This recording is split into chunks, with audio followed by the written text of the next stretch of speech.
Today we are discussing the entity.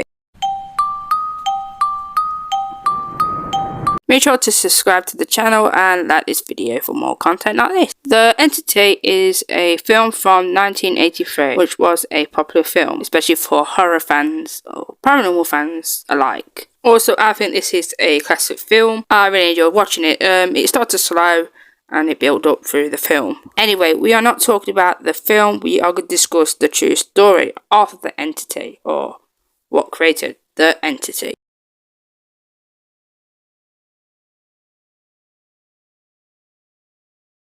A woman named Biffa, who was an alcoholic drug user. She also had several failures in marriage and lived in a squalid or in a accommodation with her 3 boys, who were 10, 13, 16 and preteen daughter. Biffa described a troubled life of abuse in her childhood. Biffa and her sons witnessed a semi-transparent figure, which is roughly a human shape and size.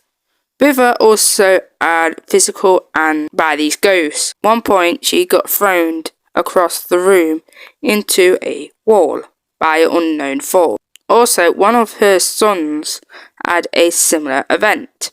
She was unable to tell the cops, so she spoke to a female friend. Biffa had a random encounter at a bookstore.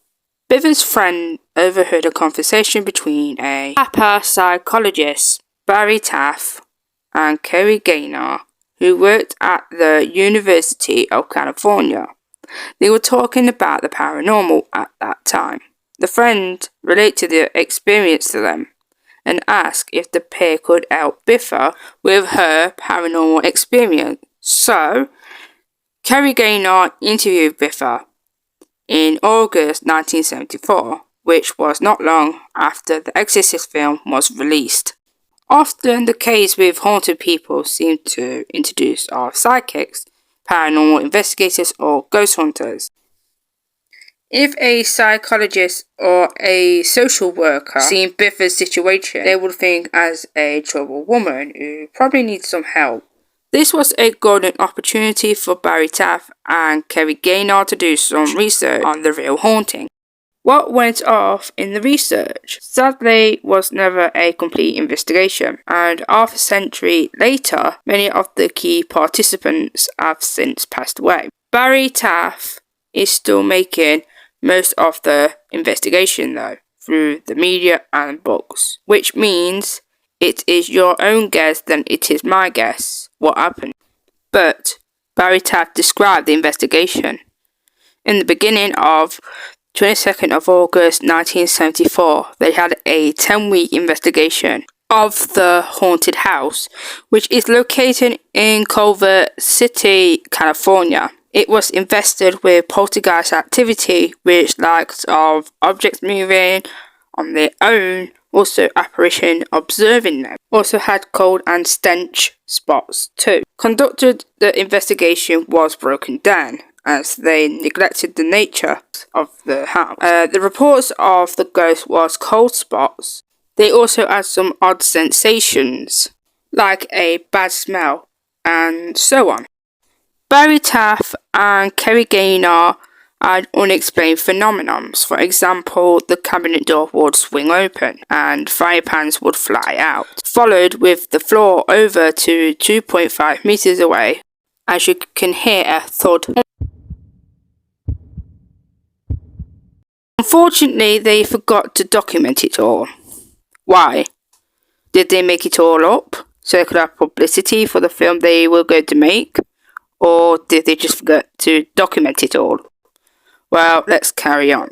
They were joined by a friend of Biffa named Candy, who claimed she was a psychic. Apparently, Candy occasionally screamed out that there was something in the corner, but she couldn't see the spirits, but she could sense them out.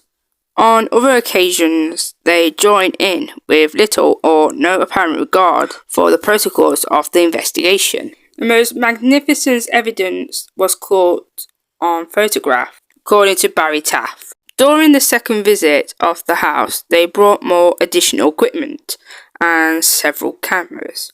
Why didn't they bring them in the first place? We find out they're come with us.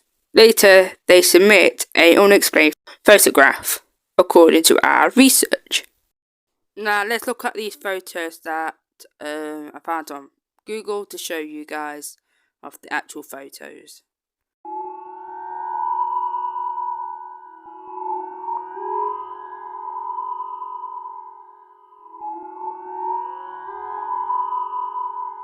Kenny Biddle took a analytic approach to a photograph evidence. And don't forget, it's from the 1970s, so they didn't have Photoshop or editing software like we do in this day and age.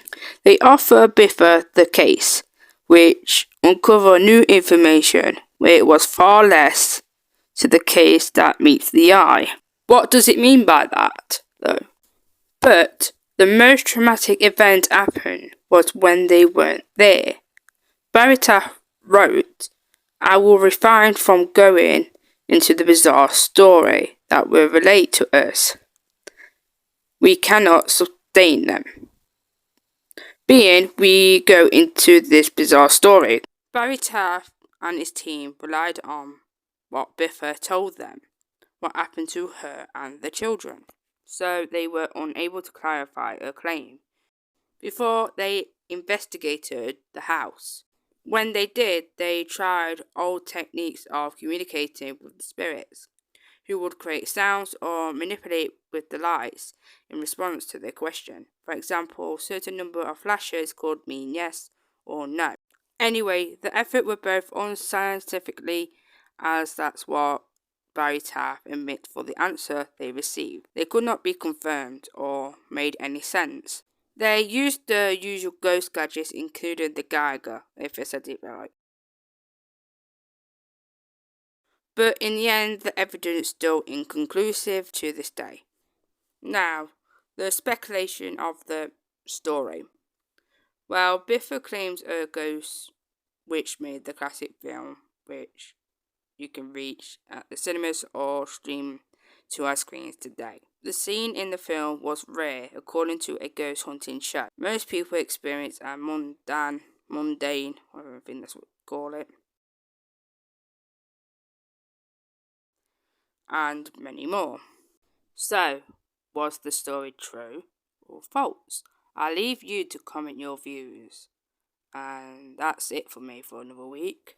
Make sure to check my TikTok out, my Instagram. Also, make sure to subscribe to the channel if you enjoy content like this. Also, make sure to give this video a like. And see you guys in the next video. Peace.